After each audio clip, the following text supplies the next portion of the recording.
Om Arunachala Ramana.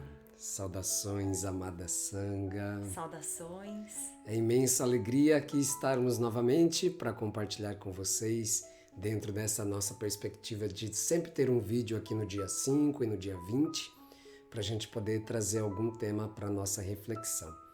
E a gente recebeu uma questão no nosso canal do YouTube que fala o seguinte, né? Foi no vídeo Morte, Individualidade e Renascimento. A questão foi, na verdade, a morte e o renascimento também são ilusões. Nada morre. Os átomos deste corpo irão se desagregar e formar novos compostos ou jivas. Esses átomos existem desde sempre. Esse entendimento está correto? A pessoa põe uma mãozinha, né? Aquele rostinho emoji pensativo, né? E aí, assim, primeiro, concordamos. Na verdade, a morte e o renascimento são uma ilusão. Isso é uma discussão frequente dentro do universo do Advaita, né? do Vedanta, da espiritualidade de um modo geral. Né? Então, essa discussão, ela aponta para isso, que na verdade é ilusório. Nada de fato morre. Aí quando a gente toca na doutrina Ajadavada, ela vai ser mais radical e vai dizer, nada não apenas não morre, nada nunca nem nasceu, então não tem como morrer. E aí a gente, recentemente, né, nós tivemos um áudio no grupo falando sobre a doutrina Ajadavada, que é uma doutrina bastante radical e que era o ponto de vista de Bhagavan, mas em favor dos devotos, na compreensão do alcance de compreensão dos devotos, Bhagavan acabava assumindo outras doutrinas também para poder debater não apenas essa questão, mas a questão da realidade, do mundo. O mundo existe, o mundo não existe, etc. Agora, a partir disso, né, que é dessa doutrina que fala, inclusive, que nada veio à tona, a discussão se os átomos eles já existiam antes, se eles sempre vão existir, se eles são eternos.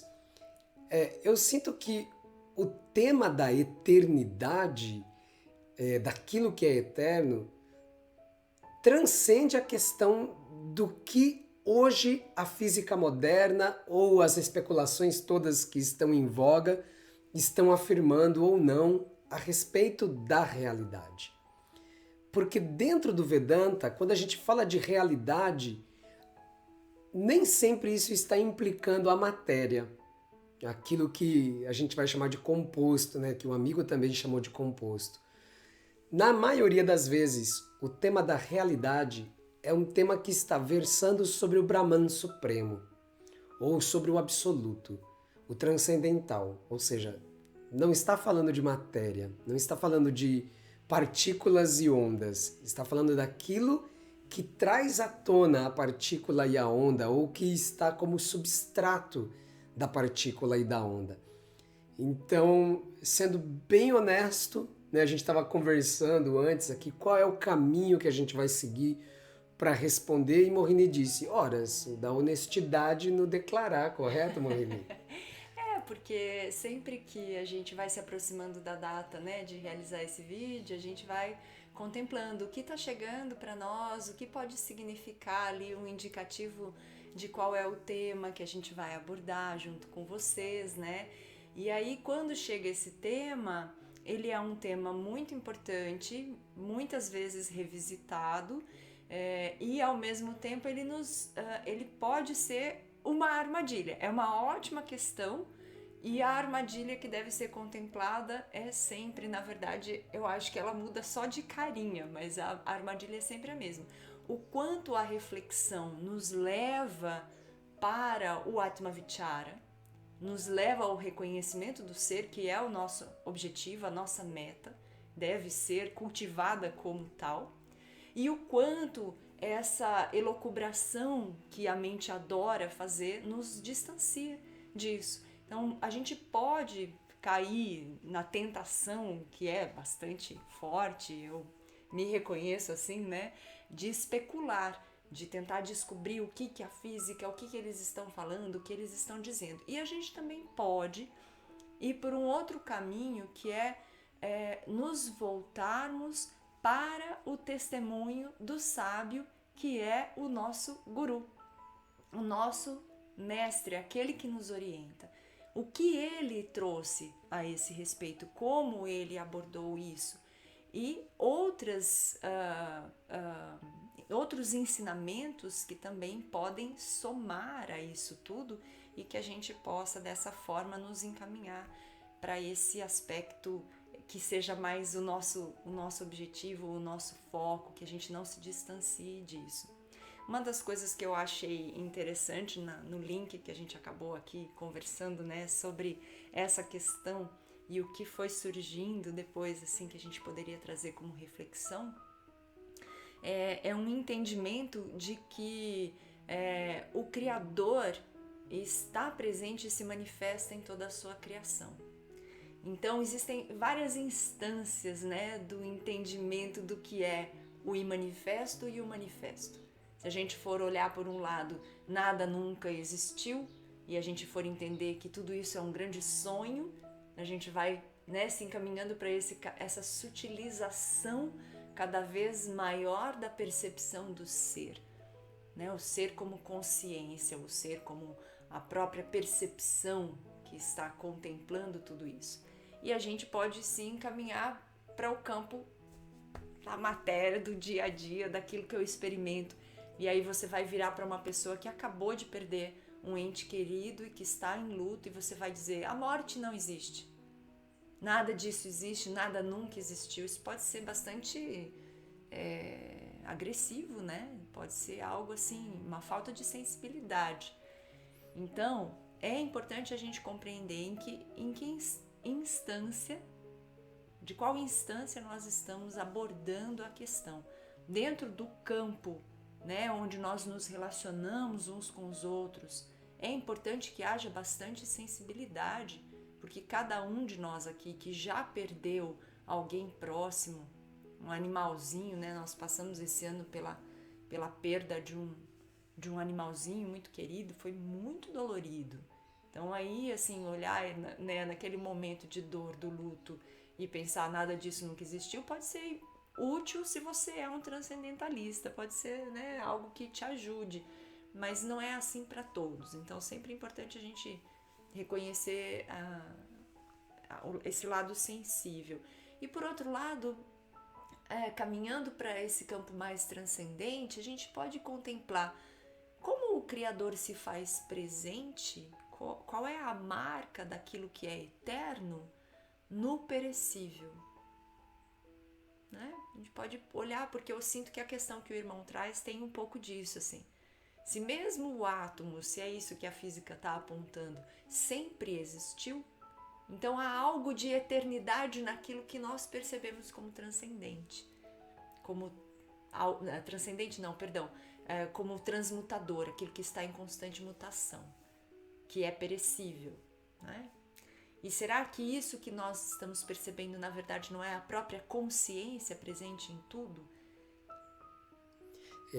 No final das contas, a gente viu que o tema acabava transcorrendo naturalmente para nós, na nossa reflexão, e que é o que a gente quer compartilhar, transcorria para esse outro tema que é o da sensibilidade, não é? Porque no final das contas, um caminho por onde nós podemos trilhar, né, essa investigação é aquilo que faz sentido pra gente. E se faz sentido é porque a gente sentiu algo com isso, né? Quando eu falo, poxa, isso faz sentido pra mim, o que isso quer dizer? É que isso está, de alguma forma, vindo na direção de uma harmonia com aquilo que eu estou percebendo, né? A sensibilidade, ela é pura percepção. E a percepção, ela é um dos epítetos, um dos qualitativos que definem o Absoluto Supremo, né? Satitananda. Tita é percepção. Mas eu não quero deixar de passar aqui um comentário. Que é o seguinte, bom, os átomos deste corpo irão se desagregar, formar novos corpos, não é assim? Eles sempre existiram. Então, se a gente for pensar etimologicamente, talvez a palavra átomo, ela seja uma derivação da palavra Atman, porque a filosofia grega, ela teve influência do pensamento indiano. Isso é um fato, né? Com a própria invasão do Alexandre o Grande. E assim, a palavra átomo, ela está associada com aquilo que é indivisível. Tudo bem que a física já conseguiu dividir o átomo e chegar em partículas menores, né, subatômicas. Mas até então, essa era a noção. E a palavra Atman também tem vários significados, e um dos significados é aquilo que não pode ser reduzido, não pode ser dividido, não pode ser particionado ou fragmentado. Então, no final das contas, nesse sentido, se a gente for pensar que essa etimologia é assertiva, né, dessa aproximação cultural, sim, o átomo sempre existiu e vai continuar existindo porque ele é o Atman, né? E o Atman sempre existiu e vai continuar existindo. Então, assim, por um lado a gente pode dar uma resposta brincando um pouco com a etimologia e aproximação cultural e etc.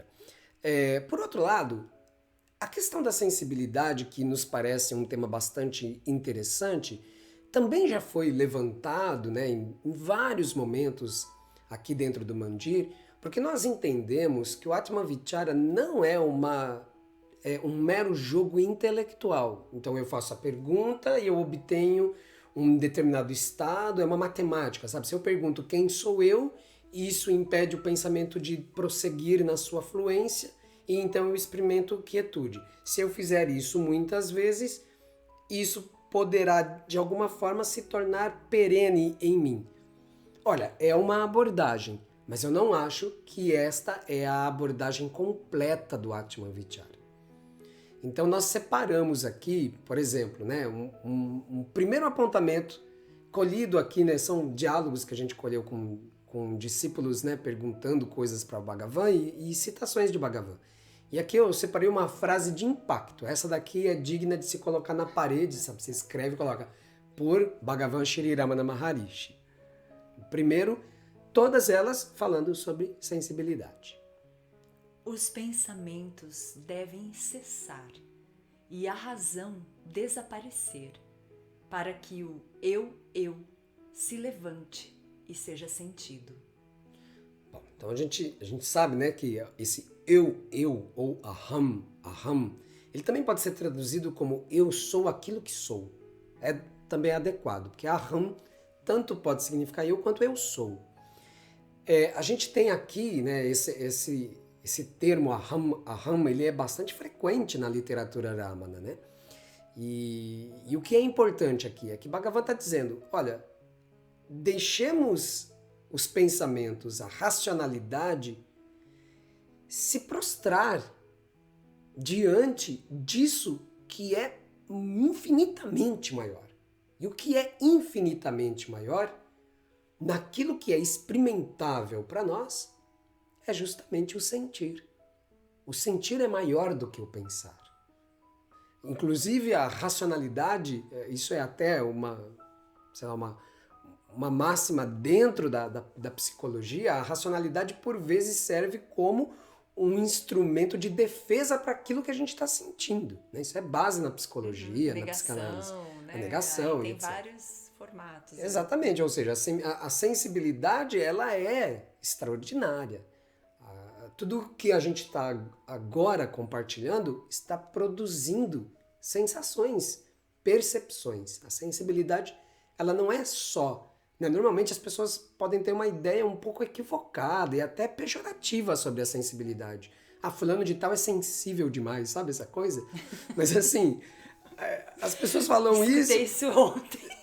Pois é, não sei o que, é sensível demais. Não é assim, né? Falaram que você era sensível demais, né? Você é muito sensível. Então, assim, essa noção... E aí a minha resposta, né, só compartilhar aqui com vocês, porque foi curioso, assim, isso tudo tá acontecendo, é tudo muito incrível, né? Porque a pessoa me disse, mas você é sensível demais. Eu disse, sim, eu sou sensível, eu inclusive trabalho assim, eu preciso da minha sensibilidade para poder acessar o que eu acesso, faz parte da minha vida, assim, não tem como eu me desassociar do meu ser sensível, porque senão eu não consigo fazer o que eu faço. Mas é porque as pessoas confundem a coisa de ser sensível com um certo afetar emotivo, sei lá, a pessoa é muito afetada. Mas não é isso. Atma Vichara é sensibilidade, é o que Bhagavan está dizendo, a aplicação inteligente dessa sensibilidade, ou seja, Eu deixo um pouco a racionalidade de lado para que eu possa sentir isso que eu sou. Eu sou o que eu sou. Né? E quando a gente deixa a racionalidade, o fluxo mental diminuir, desaparecer na luz da sensibilidade, o que se levanta é esta pura sensação: eu existo. Sat, eu sinto. Chitta, eu gozo. Ananda. É isso. Então, Atma Vichara é sensibilidade. Então, de novo, a questão é excelente. A questão é excelente, não tem problema nenhum com a questão e a gente não tem também problema de especular, porque isso é da natureza desse primata humano que somos. Nós refletimos, não é? Mas a reflexão é aquilo que surge depois da sensibilidade, ela não é anterior à sensibilidade. É porque eu existo, eu sinto satita, que pode de fato acontecer a especulação. Senão ela não existe, não tem campo para ela. Então o campo da nossa investigação puramente intelectual está fundamentado na sensibilidade, e a sensibilidade está fundamentada no Atman, no ser. A sensibilidade per si, ela já é o substrato de tudo que a gente está experimentando, porque experimentar é sentir. E por detrás dele está o Atman. Não fosse a percepção, que é esse Chit, né? Se não fosse a percepção, nem a física quântica conseguiria manifestar as suas teorias, nenhuma ciência conseguiria, porque tudo está embasado, todo conhecimento dito científico está embasado naquilo que é percebido, naquilo que é visto. Então, o que vem antes, né? A dicotomia, sabe? Sensibilidade versus ciência, sabe? O científico, isso é absurdo, na verdade, né? Isso é totalmente absurdo. Não existe esta dicotomia de fato. Né? E até o que a gente experimenta enquanto gozo, se a gente for, né, ir para esse entendimento também que tudo é um grande gozo, uma grande experiência gozosa, né, do ser, do Atman, a gente vai também contemplar que o gozo pelo conhecimento, ele se manifesta quando há a experiência do sentir dentro daquilo que é conhecido. O conhecimento de um terceiro, ele é interessante você entrar em contato, você contemplar aquilo racionalmente, pode te trazer sim um gozo, mas é outra experiência quando o conhecimento se dá de forma direta e você experimenta aquilo com algo que você mesmo está percebendo, experimentando dentro da sua subjetividade, né? Então isso é mais uma marca aí da sensibilidade, do sentir como sendo o primal, né? A primeira experiência. Até porque o mundo, na verdade, o que a gente chama de mundo é uma massa de sensibilidades, entende? Porque tudo que eu falar, eu percebo o mundo. Eu percebo o mundo, eu estou usando a sensibilidade para poder, né, perceber. É isso, sensibilidade. E aí o que eu estou percebendo do mundo, eu estou usando os 5 sentidos e a mente. Tudo isso é instrumento, habilidade dessa sensibilidade. O devoto perguntou: os pensamentos cessam repentinamente e em seguida o eu surge de repente e continua. É apenas no sentimento e não no intelecto. Isso está certo? E Bhagavan respondeu: certamente está correto. Os pensamentos precisam cessar e a razão desaparece para que o eu se levante e seja sentido. Sentir é o fator principal e não a razão. Quer dizer, você vê aqui, o sábio não se contradiz. A gente está pegando citações de lugares diferentes e ele está falando a mesma coisa. Né? Então, assim, o que o devoto está trazendo? Eu não é intelectual, eu só consigo sentir isso, tá certo? É isso, é sentir. Então, por exemplo, qualquer questão que nos surja, tal como essa que surgiu, excelente questão, e outras questões mais, um caminho para a gente começar a ir destruindo as questões, que Bhagavan fala isso, né? Quando você descobrir quem é aquele que duvida, as dúvidas cessam, não é? Então, para a gente ir acabando com as dúvidas, um caminho assertivo é sentir. O problema é quando a gente sente e interpreta isso e coloca uma teoria em cima, porque quando a gente põe a teoria em cima, a gente está pondo uma lápide na sensibilidade. A gente está mumificando. Estamos enterrando a sensibilidade. E cristalizando algo que é fluido. Porque o sentir, a percepção, ela está sempre presente, mas aquilo que é percebido está sempre em mutação.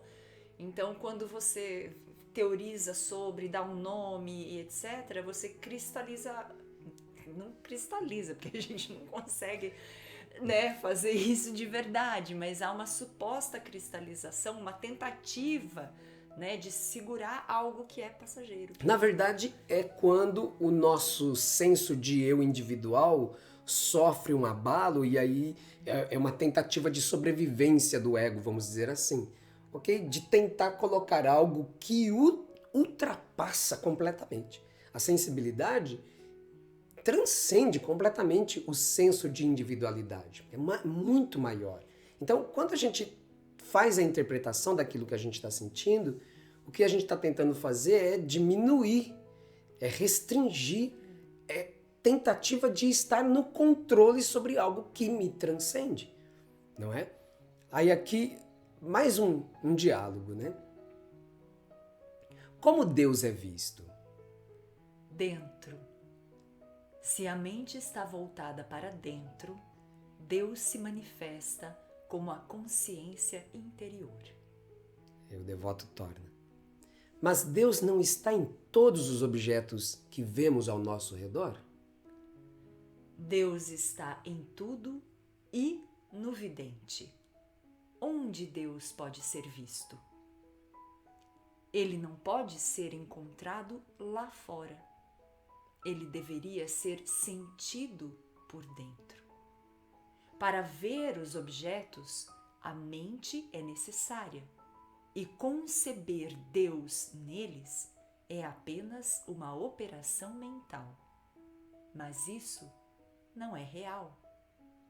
A consciência interior, expurgada da mente, é sentida como Deus. Esse diálogo é um diálogo matador, digamos assim. Bhagavan vem e destrói, porque, veja bem, conceber Deus em todos os objetos é indicado tantas vezes nas escrituras, mas é importante saber, isso é uma operação mental. Isso, na verdade, o principal motivo pelo qual os sábios falam, declaram isto, veja Deus em todos os seres, é para que a gente seja um pouco mais sensível justamente com as necessidades dos outros, com os desafios coletivos, né, histórico-coletivos que nós enfrentamos enquanto humanidade, né, dentro desse sonho de sermos indivíduos, né? E num campo, né, mais amplo até, de reconhecer a unidade, de sair dessa ilusão, né, da separatividade. É para vencer o egoísmo. Exatamente. Né? Vencer o egoísmo e reconhecer que Deus está em todos os seres, não apenas em nós humanos, etc. Então, assim, o principal valor dessa fala dos sábios é justamente proporcionar esta compreensão que gera ordem, não é? Para que todos possam ser respeitados. Empatia, né? Verdadeira empatia, compaixão. Exatamente. Então tem um valor muito mais para o desenvolvimento das virtudes e inclusive de uma alta moral em favor dos outros seres. Por que as pessoas acham que Bhagavan alimentava primeiro os animais? Dizia, primeiro os animais devem ser alimentados, depois as crianças. E aí, então, os adultos, os restantes, né? Por quê? Tudo isso são exemplos que Bhagavan estava dando para poder despertar a nossa sensibilidade para olhar estas questões que participam deste mundo relativo em que estamos inseridos, né? Porque é o samsara, né? Ninguém está aqui a passeio, nós estamos aqui no samsara, né? Queimando karma e etc. Então, assim, não adianta a gente afirmar intelectualmente, tudo é um. Não, isso é uma operação mental. Isso é uma operação mental. Tem o seu valor, tem a sua importância social, digamos assim, mas não é o caminho. O caminho é o da sensibilidade. Então, para ver os objetos é necessário a mente, os sentidos, né? Agora, a consciência interior, expurgada justamente destas operações mentais, então ela é sentida como Deus. Nirvikalpa Samadhi não é outra coisa senão a sensibilidade completamente emancipada das operações intelectuais, racionais, mentais. Então, aquela jiva, entre aspas, aquele ser individual, experimenta-se como o Paramatma. Ou seja, ele sente o Paramatma que ele é. Então, digamos assim, é o transbordamento supremo da sensibilidade. Como isso chama? Nirvikalpa Samadhi. E aí uma última citação de Bhagavan, que eu acho que é bastante importante. Por quê? Porque a gente tem uma questão. E se eu não estiver sentindo? Alguma coisa você está sentindo, obviamente. Mas pode ser que você não esteja sentindo este transbordamento. Se a mente não madura não sentir sua graça, isso não significa que a graça de Deus esteja ausente. Misericordioso. Bhagavan é incomensuravelmente misericordioso. Você pode não estar sentindo esse transbordamento, mas isso não quer dizer que ele não esteja acontecendo, porque o universo já é este transbordamento. E ouvir isso dos lábios do Guru, aquele que você tomou como seu guia, Deus na Terra, eu sinto que já é um estopim, né? Um gatilho, da própria graça, enfim, para que essa mente não madura, ouvindo isso, passe a sentir. Porque tem um impacto, né? Eu não sei de onde exatamente eu tirei essa citação de Bhagavan, mas eu imagino que seja um devoto dizendo: eu não sinto a graça de Deus. Quer dizer, a pessoa está dizendo isso para Bhagavan, ela não sabe o quão agraciada ela é, porque ela está diante de Bhagavan, trazendo essa questão. E Bhagavan vai dizer: se a mente não madura, não consegue perceber que ela está mergulhada em pura graça, isso não quer dizer que a graça não exista. É aquela metáfora da pessoa sedenta com água até o pescoço. Ai, meu Deus, que sede, entende? E é isso. Se a gente não está percebendo, isso não quer dizer que a gente não esteja mergulhado na graça. Nós estamos a todo momento mergulhados na graça. Você sabe que eu me lembrei agora que eu cresci, meus pais tinham loja quando eu era criança. Vou contar uma coisa super que tem a ver com isso. E assim, bem na frente, meus pais eram muito religiosos, assim, então tinha muitas frases assim espalhadas nas paredes e tal, era bem bonito isso.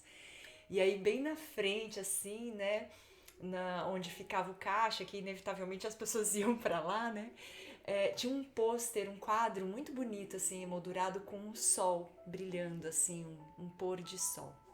E aí nesse pôster tinha uma frase que dizia assim: o sol está sempre brilhando em algum lugar do mundo. O fato de não o vermos não significa que ele não está lá. Então eu cresci lendo isso, assim, tipo, todos os dias. E agora eu tô percebendo a graça, né? É esse sol brilhando o tempo todo. Inclusive existe apontamento de Bhagavan dizendo isso, né? O sol está sempre brilhando. Esperamos que de alguma forma, eu não sei se a gente realmente deu uma resposta para a questão apresentada, mas acho que a gente pôde trazer, né, aspectos diferentes, ângulos diferentes para poder abordar este tema. Por favor, tragam questões. As questões que vocês trazem fazem parte do Dana.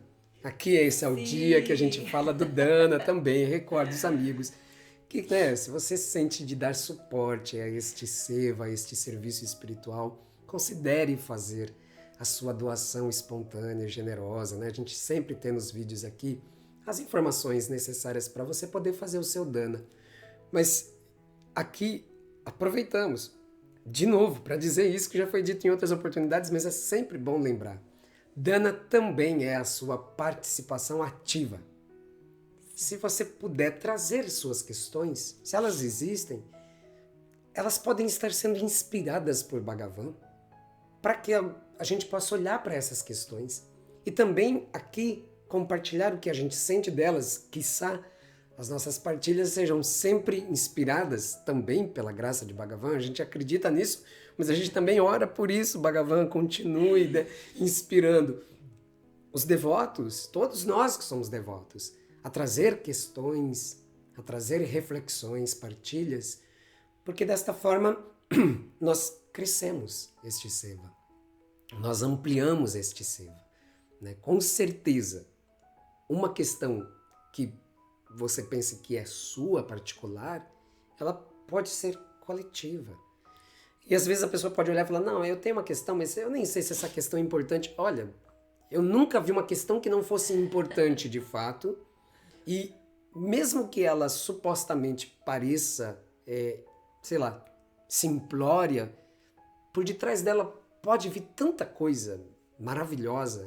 Então, assim, nós não duvidamos que a graça está sempre presente e que ela se faz presente nos devotos, não apenas como a confirmação, a convicção, mas também nas questões que proporcionam, que promovem reflexões profundas. E esta é uma forma de nós nos sentirmos, né, já que esse foi bastante o tema hoje, como uma comunidade, né? Como sangha. É sangha, porque é isso que acontece, algo que se mobiliza dentro de você, se isso é compartilhado, e isso é bhakti, né? Se isso é compartilhado entre todos, então nós somos uma sangha, nós vivenciamos isso, esse espírito de sangha. Então somos infinitamente gratos a todas as formas de auxílio e suporte para que esse seva continue e para que essa sangha prospere, né, com a graça de Bhagavan. Que assim seja e assim é. Om Namo Bhagavate Shri Ramanaya.